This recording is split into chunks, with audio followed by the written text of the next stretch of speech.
Good afternoon, Rotarians and guests, and welcome to the Rotary Club of Toledo. Need to start today with some sad news. Former Toledo Rotarian Pat McGrady passed away last week. He served, in addition to being a Toledo Rotarian, he served on the Lourdes University Board of Directors and was also a Paul Harris Fellow. So let's take a moment of silence for Pat.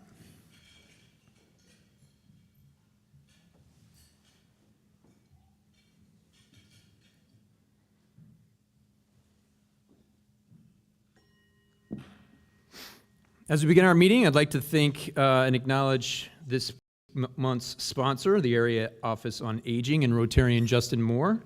Thank you for your support, Justin, and the office.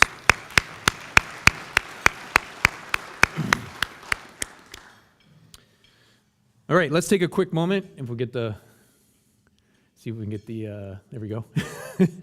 All right, checking in. So membership committee is doing a great job of doing our check-ins. I don't know if you saw when we were running the slides prior to the meeting, there's a whole lot of pictures from everybody checking in for meetings and for committee meetings and everything else. Actually, when we were doing the draft last week, we also were checking in. So we've had a number of great check-ins and pictures. So keep your pictures coming because they're fun to see. They're hitting social media and everything else. So great job on that, folks. All right, this time, now I'd like to ask Reverend Gail to please come to the podium, deliver a reflection, and lead us in the Pledge of Allegiance.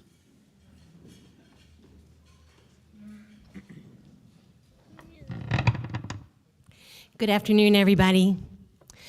About 10 years ago, I joined the Rotary Club in Youngstown, Ohio, because I was new in town and I wanted to make some friends who valued service above self, and also just wanted to get to know the community. But I stayed because of the four-way test. If you are new to Rotary, you might not know this, but the four-way test is a way that we both practice and evaluate our behavior, so we're making sure that we're always building up and being positive and not tearing down and being negative. And they gave me this wonderful little plaque that I keep in my office with the four-way test on it. And we may do this again in this meeting, I'm not sure, but if you know it, say it with me. First of all, is it the truth? Second, is it fair to all concerned? Third, will it build goodwill and better friendships? And finally, will it be beneficial to all concerned? I think that Rotary, I don't know what drooping microphones means, but hopefully it's a good thing. I think Rotary has a unique opportunity to be a sign to the world that we can be a diverse organization and still like each other. And in fact, we can be a diverse organization and still get wonderful things done in the world. And the four-way test is one way that we can accomplish that.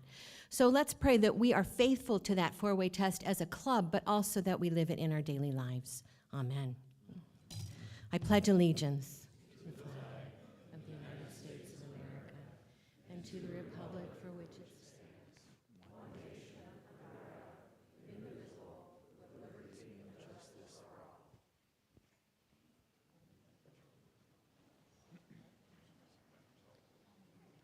Thank you, Reverend Gail. Appreciate it. I have to readjust again. Now, okay, we got that.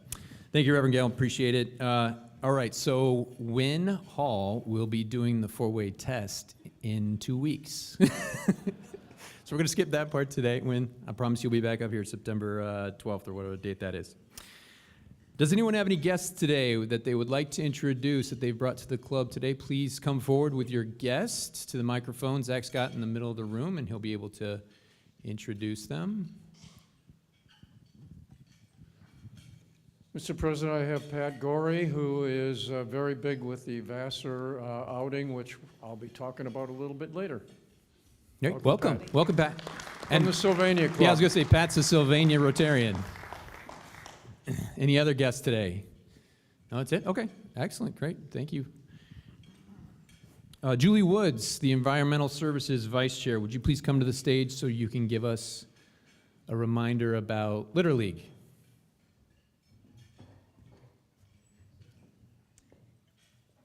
Hello, everyone. Today we are going to have Our Litter League, it is from 4:30 to 6:30, and we are meeting at the Wayman Palmer YMCA. It's off of Bancroft Street, and we will be cleaning Bancroft down Franklin. We'll be cleaning Franklin down near Bancroft, near Cherry Street. So if you do not have anything going on this afternoon, at 4:30, we will meet at the Wayman Palmer YMCA. Please come and join us. You can sign up right there with that QR code if you want to scan, and come out and help us pick up some litter this afternoon. Thank you.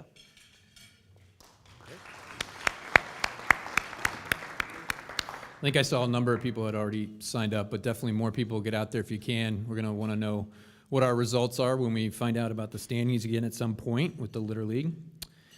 Murph, do you mind coming up to the podium?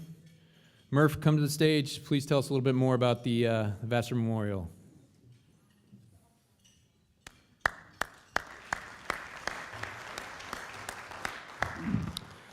It's a great honor to represent Jim Vassar, a wonderful Rotarian from the olden days, died of brain cancer. But we're supporting him and his group with the 14th annual Jim Vassar Open on September 6th, coming up very fast.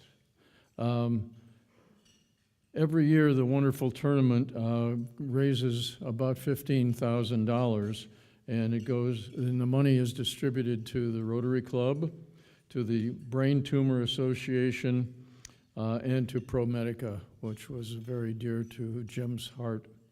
So we hope you'll join us this coming Saturday, the 6th of September, for a great outing. Vassar Open. Thank you. And I think Pat had distributed a little bit of literature too, so on some of the tables you'll find a pamphlet about the Open. Take a look and join us if you can. As Murph highlighted, the Rotary Club is one of the charities that the Vassar Memorial provides money to, so it's really important to our club too. If you can participate, that'd be great. And speaking of golf, I was told that last week Lynette Reichel earned a hole-in-one at the Golf League. Way to go, Lynette. And there's a picture. There she is, standing with Jean Dries. So that sounds like that was a fantastic accomplishment. Great way to go, Lynette. All right. It's my pleasure also to let you guys know as an update that we recently approved several individuals as new members in the club. So Sarah Best of Real Good Ventures, Emily Desmond of Able Law, Dr. James Holloway, you'll see on the far top right, the University of Toledo, Paul Contarados of Global Tech College, McKenna Wrights of Waterford Bank, who I see in the room here today, and Pete Shocker of Reichel Klein Group, who also I saw earlier today. There's Pete. Yeah, welcome back, Pete, too. So welcome all those new members.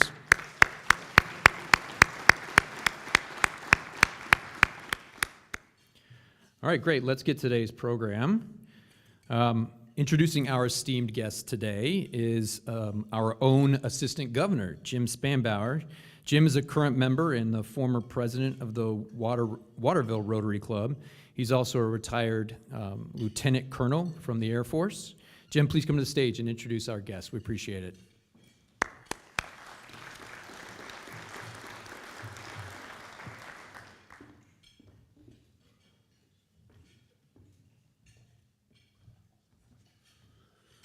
Hey, thank you for letting me attend your meeting today. Again, I'm Jim Spanbauer. Before I introduce our district governor, again, I'm from the Waterville Club. Well, we're now Anthony Wayne Area Club, formerly Waterville Club.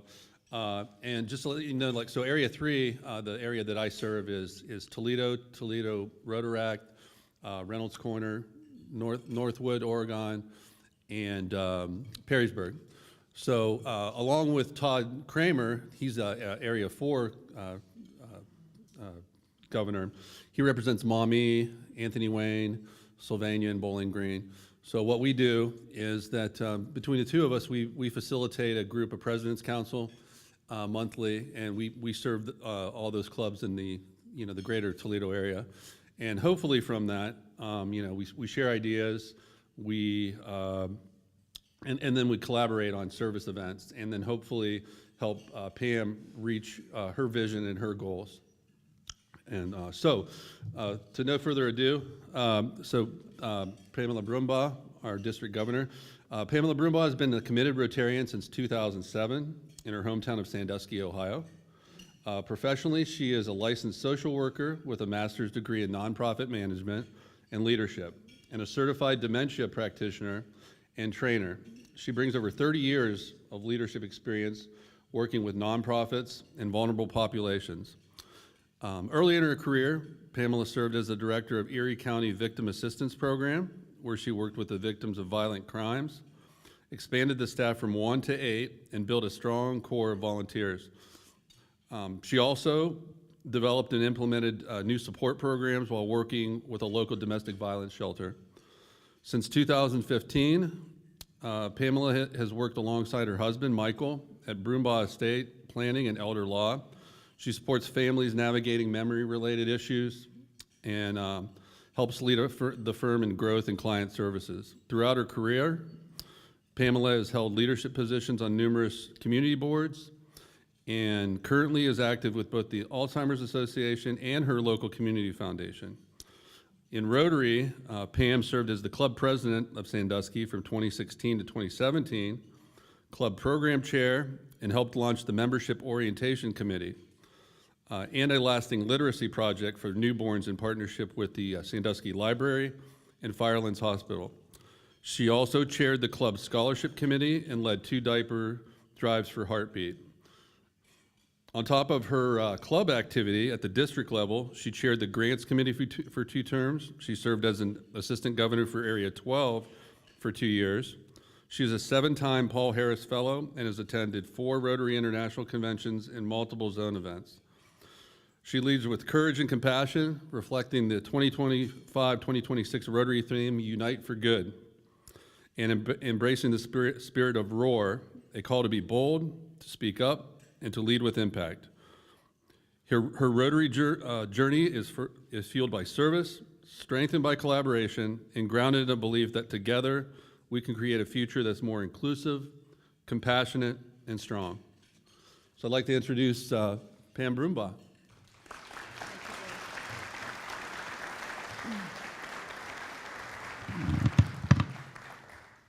Good afternoon. I want to thank you for such a warm welcome. It was just great. From the time I got out of my car, I was led up here and met so many old friends I didn't even know were a part of here. So it's great to have some wonderful hospitality. I certainly appreciate it. And it's going to be a joy and privilege for me to spend the afternoon here, or at least the morning after, I guess, lunchtime. It's been up since quite early this morning.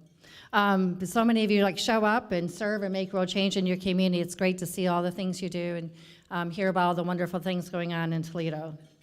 Before I talk a little bit about me and my journey and some of the vision, I want to talk about 2 simple questions. You're a larger group, so kind of think to yourselves here.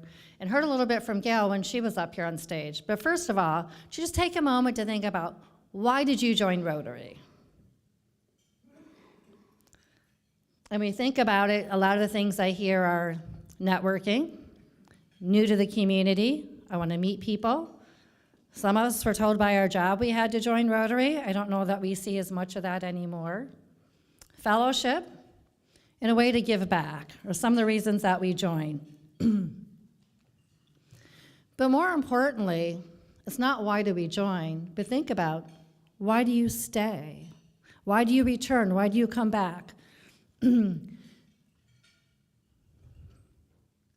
just kind of reflecting, a lot of times people stay because of service, fellowship, because we can have fun with a group of people that we're hanging out with. We're more likely to do more things with them and stay. I mean, how many of you are stayed at cleaning up, your community, at a volunteer project, working a golf scramble, whatever those things are that are, those 12, 14-hour days of, giving your time because maybe you're the person in charge. And why do you keep doing that? I'm guessing you're having a really good time with those folks you're hanging out with year after year, event after event. So really thinking about, why you stayed, and taking a moment maybe over the course of lunch or next few days and really reflecting on, why did you join and why did you stay? Because it's really what keeps you here. That's truly where the heart of where Rotary lives. Just a little too close. So I talk a little bit about my Rotary journey. And I was one of those who was told, you're going to go to Rotary. I spent the bulk of my career, as you heard, in the nonprofit world. Left some of that grueling work and decided, I was chosen to be the director of our United Way of Erie County in 2007. And they told me after they hired me, and they said, and you're going to go to Rotary. I was like, well, what's a Rotary? Didn't know what Rotary was in my community, didn't know what they do. They're like, well, you're going to go, and you're going to network, and you're going to meet people, and therefore you're going to get more money. That's great. So I go to Rotary, and I sit at a table, and all the older Rotarians say, oh, don't be asking us for money. That's not what we do here. Even if you pay your dues or pay your fines, you're not here about asking us for money. We don't want to hear all about those nonprofits. I'm like, okay, so what am I supposed to do now? So I go to Rotary, and I did what many new Rotarians do. I sat at the same table with my friends week after week after week. I would come, eat lunch, hang out, go back. Go back to my job. And I did that every week because my job was paying for my dues and paying for my lunch. And I really didn't get to see a whole lot of what Rotary did. We did some, fundraisers, but I didn't have time to do that. I was already giving back a lot to my community through my job and my other community service projects. But then one day, somebody's like, hey, Pam, we need somebody to sit on our scholarship committee. Would you be willing to do that? Sure, I can help give away high school scholarships.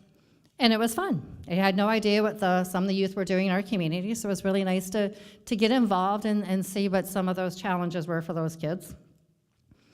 And then what happens, the chair's leaving, and they're like, oh, I'm going to go to Florida now for the winter. We need a chair for the scholarship committee. You've done it for a couple years. Will you be the chair? Sure, I can be the chair. Doesn't sound like a difficult job. And then I started getting more involved with some of the fundraisers we were doing. We would do a pizza challenge and a poker challenge and just some different events. And then I was asked to sit on the board. We all know what comes after that, right? We need a board president. And for our club, it's a 3-year term. So you come in as a nominee, you become the elect, and then you're president. So I thought, okay, this is pretty cool. And I've sat on a lot of boards, so I figured I can do that. And so throughout that time, it was 8 or 9 years, I really started to have a better understanding of not only what our Rotary Club was doing in our community, but what some of our surrounding Rotary clubs were doing within their communities as well. So I got to see a little bit bigger impact. And during that time, we did write a literacy grant, so we got to do books for kids, and saw a few other things going on. But one of the things our club does is we send the incoming president to the Rotary International Convention. Now, prior to this time, I think I'd been to one zone event, otherwise a few district events, but not a whole lot. And this was pre-COVID. The Rotary International Convention during my year was in Seoul, South Korea. It was like, so my husband's like, I'll go with you. It's not on my bucket list, but I'll go. So we hike off to Korea, to Seoul, and it's my first time being in a city much larger than anything here in the States, my first international trip. And there was nothing more amazing than actually getting to the convention center with 30,000 plus Rotarians from all over the world, dressed in their native garb, speaking their native languages, and we all have these common things, just kind of walking around and saying hello to each other and sitting in breakout sessions and having to use translators because we don't all speak English at the international conventions. So just kind of hearing, we all have the same problems. We all have to deal with the same issues. Doesn't matter if you were from Japan or England or wherever it may be, just all talking about the same issues, problems, and concerns. But where I really got inspired was when I went to the House of Friendship. So anytime you go to a larger Rotary event, we have what we call a House of Friendship. And really what that was is this great big room in the convention center. I don't know how many ballrooms wide it was.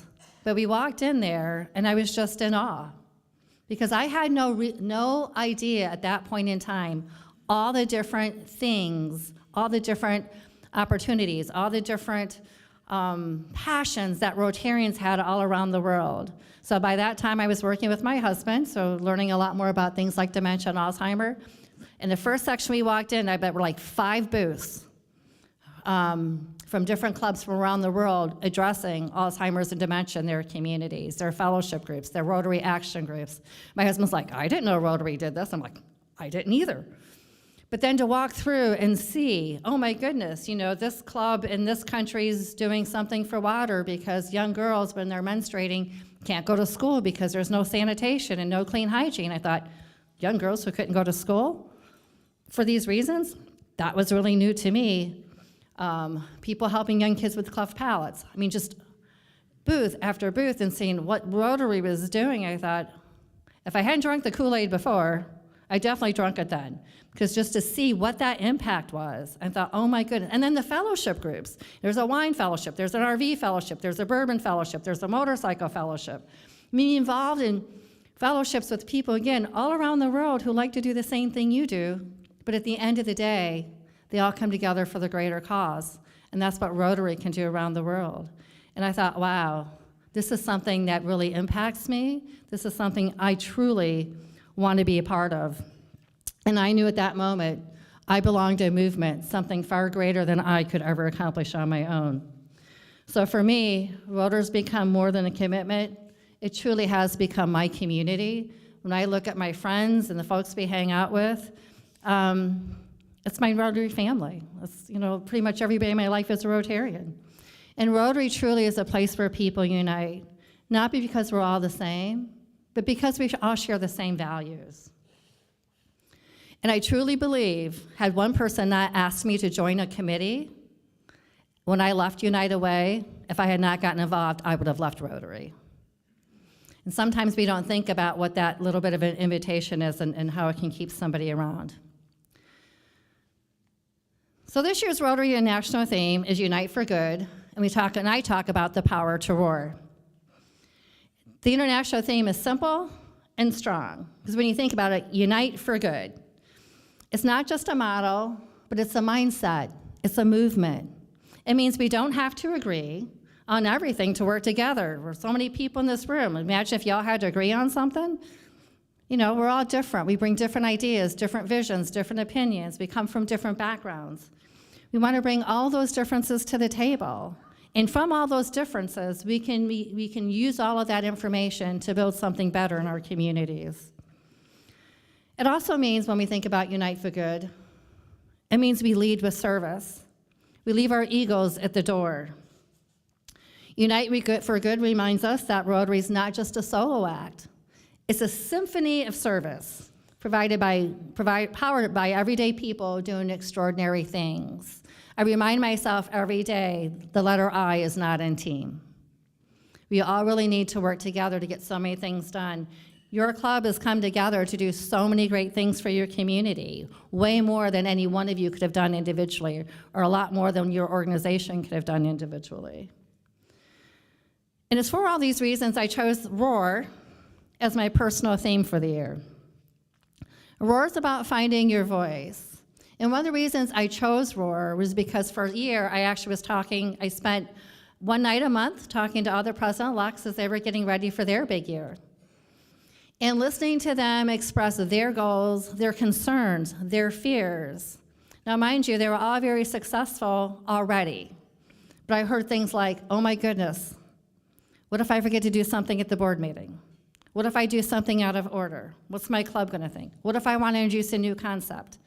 What if I wanna make some great change? And just fears and concerns, and we would talk a lot about those every month, how to overcome them, and just to be who you are and to have the faith and the confidence. And truly that's what Roar is. It's about finding your voice. It's about speaking up for your club and for your community and for those who can't speak for themselves. When you're looking at doing a community project, you're bringing something in for somebody who can't talk about what's going on. In line, I saw the gentleman for Job and Family Services. I know he's advocating for people every day. People in your churches, you're advocating for people. You're using your voice. We can use those voices here. Roar is also about bold leadership, courageous conversations, and confident action. So we're not here to whisper about change. We're here to roar it all into the reality. So as your district governor, I really want to be clear. This district's here to support you. It's not about the district. It's all about all the clubs, all 57, 58 clubs, and the almost 3,000 members we have. We're here to support your members, your goals, your challenges, and your ideas. The district's not here to dictate, but we're here to empower you and partner with you. Again, we don't do anything alone. It's this whole, fluid communications back and forth. We're here to connect, we're here to listen, and we want every club to be the best version of whatever that club can be for its own community. No two clubs are gonna look alike, no two clubs are gonna do the same things, because you're in different communities, you have different people, you have different needs, you have different issues, problems, and concerns. And I know that Rotary works best when it flows both ways. It's never, from the district down to the clubs or down to the members. It's back and forth. It's a continuum of conversation. I talk to members, and I talk to club presidents, and talk to president-elects and the leadership team. But we're all just here to share. How can we be better? How can we help you be better? And that's truly what it's all about. So this year we're looking at building those partnerships through conversation, collaboration, and a commitment to impact. So, and again, our goals are really and our focus is to be grounded in unity and driven by purpose. And this year, everything that we do at the district level and within the communities will be around the idea of uniting for good, empowered by the courage to roar. Our focus will be 3 main goals. And they're not going to be surprising because you've heard them all before. Growing clubs. We need Rotary to be where the people are, not just where it's always been. We need to think differently and creatively about what clubs need to look like. What kind of club format is it? A satellite club? Is it a cause-based club? Evening club, virtual clubs, hybrid clubs? And maybe even thinking about a kind of club we haven't even thought about yet. We don't need to copy the past, we really need to build our future. What kind of people want to come together to make something happen in their own community? Increasing and retaining members. Rotary can't do all the good things it wants to do if it doesn't have the people to get their hands dirty and want to do the work. So we really need to figure out how to retain members. People join Rotary and they stay in Rotary because they want to make a difference. When you're on a board and you're cleaning up garbage, or you're sitting on a nonprofit, or you're raising money doing whatever nonprofit you're doing, you're doing it, yes, for fun, but at the end of the day, you make a difference. And people like to make a difference, will continue to do that. But people also like to feel seen, valued, and involved. How many do you have Rotarians who come to a meeting and nobody looks at them or nobody talks to them? I can remember as that member, and I came to my club, as you heard me say, people told me, don't talk about that stuff. I did not feel very welcomed into my club, so I had no problem staying with my group of friends at my table every week. But I like to think a lot of that has changed in clubs. How are we getting people involved? Are we asking them at those membership orientations, hey, what do you like to do? Why are you here? Who can we partner you with? Who can we get you connected with? So we really need to make our clubs places of meaningful service, connection, and joy. And if we do that, Rotary won't only grow, but it will thrive. And lastly, it's about making the district relevant. And it's not just our district. I've had the opportunity, so much like I met with the incoming presidents for the last year, had a wonderful opportunity to work with, who is now Rotary Director, International Director Brian Hall. He actually met with all of the incoming district governors of his zone for 2 years. We met every week, so 30 different incoming district governors, and we all have that same issue. We're not immune to that. How do we make the districts relevant? How do we get clubs to see that we're here for you? I remember when I was that club member, one of the first things I told the first time a district governor came was, oh, yeah, they're coming next week. Don't bother coming. All they're going to do is come in and tell us about all the things we're doing wrong and all the things that they want to do. And that's okay, because next year, it's just going to change again anyhow. So don't even bother coming. And I thought to myself, who on earth would want that job? Right? And that's horrible. Imagine, here somebody is and not even valued by the people who serve them. And that's been almost 20 years ago. So when we talk about the district, it's not about titles or traditions, it's about trust and value. Anybody can be here. I am not any more special than anybody in this room, just like all of you. Anybody who wants or desires to lead a group of people, because you probably lead people in your companies, you lead them in your church, you could lead them in your nonprofit board. We all lead. We're a group of leaders. Anybody can lead, so I am no more special than anybody else. But by talking about trust and value, it really means offering the tools and the resources that help clubs succeed. You're a large club, you already have a lot of tools and resources. But we have a lot of little clubs who don't even know where to begin. We're trying to figure out how do we get them the tools and the resources that they need to be successful in their clubs and be successful in their communities. I was kind of surprised when I got in this vision coming through and realized the district had committees, but they're a committee of one. That's not a committee. So what we've been really trying to do is, you may have seen some of the emails come out doing like a little help wanted. Hey, we've got, a public image committee who needs these people, if folks like Phil step up. We've got, we're talking to Carol about her Strive committee. Hey, what can we do to get more people involved in Strive? Membership committee. We need people to step and do different things in our communities and at the district. Because once we have committees full of people, then we can then push those resources, or not necessarily push, but offer those resources to the different clubs within the community. How do we get them involved? I'm smart enough to know maybe my personality doesn't mesh with the club, but somebody else's personality might come in and be able to help guide them a little bit differently. We need all of those tools in our toolbox, so to speak. And one time somebody asked me, well, who do you want to appoint? I'm like, there's 3,000 people in membership. I don't know all 3,000 people. I can barely remember the people in my surrounding communities. But I also am smart enough to know Rotary is much like people in our communities. We have people who live in our neighborhood who are quite content to never leave their neighborhood. Just happy they're what we call the homebodies. They come home, they stay home, they go to the grocery. They could care less about the great big world. We have Rotarians like that. We have Rotarians who are just very happy being in their club. They could care less about the club next door. Who cares about those own people? That's okay, because that makes us all individual. But while we also have people in our communities who love to travel, see the great big world, see what's out there, they're a little bit more adventuresome, there's also Rotarians like that too. They might want to dip their toes into something at the district or a bigger level, or just even partner with something with their club next door.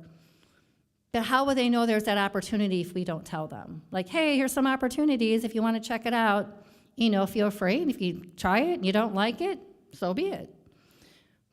And then no different with our clubs either. But the district, that's what we're trying to do, so we can offer some of those ways to make some clubs succeed. We're really working on our communication. Sometimes people might say it's too much communication. Well, in my world, I've learned, you've got to tell somebody something 7 times before they act on it. I don't care if you're in the marketing world, business world, or with your kids. People got to hear things multiple times. So you got to see those emails, make sure that, okay, hey, today's the right time. This is really something of interest to me. Or I finally saw that. Because I can send an email to somebody 3 times like, oh, how come you never told me? So trying to really make sure we do some communication. And actually proud to say the first newsletter should be going out today from the district, so very excited. And at the district, we also want to create space for collaboration, not just compliance, but again, it's all about working together. Do you have something going on? Is there something that we can work together on? Or can we connect you with other clubs in the community or other partners in the community to help with that collaboration? So we know that Rotary International President Francesco Rezzo reminds us that our impact grows when everyone is involved in everything we do. A relevant district is one that clubs rely on, not just in theory, but in practice. So let's unite for good, not just across our clubs, but within our district. Because when we move forward together, we move forward stronger. So you matter. As you reflect on why you joined Rotary and why you stay, hold on to that purpose. Because let it inspire your next project, your next invitation to a new member, or your next bold idea. Because when you connect your why with your what, you bring your Rotary journey to life. So this year, let's do more than serve. I encourage you to unite for good, to lead with courage, to speak with conviction, and let's roar together for our clubs, our communities, and our future. So I thank you from the bottom of my heart for all that you do for your communities, your surrounding communities in the district, and I really look forward to seeing all that you are going to do. Thank you.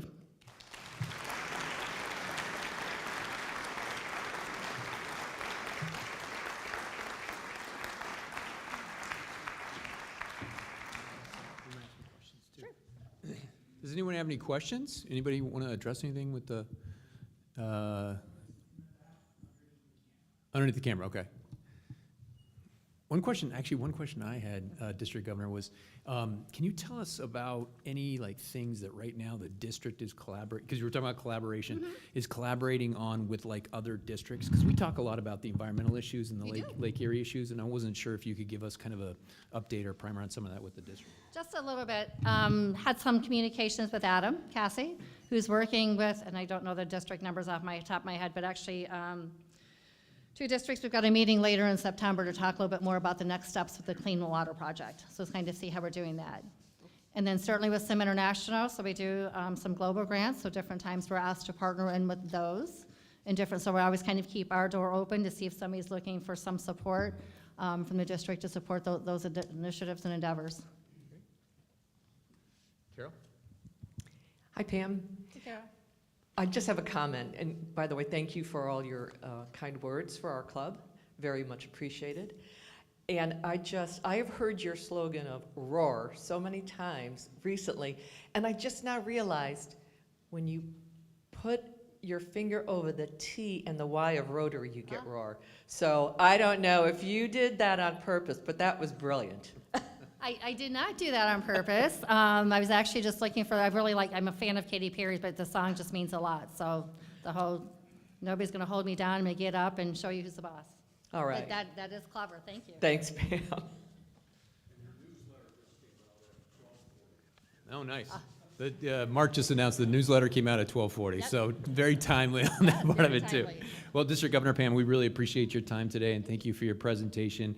In honor of that presentation, we'd like to give you a copy of the book Historical Tales of Toledo. This was written by one of our own past presidents, Clint Mock. Yeah, it's a fun read. As well, we will also make a contribution to the Polio Plus Foundation in your name. So thank you again for all your time, and thanks for coming to see us today. All right, thank you very much.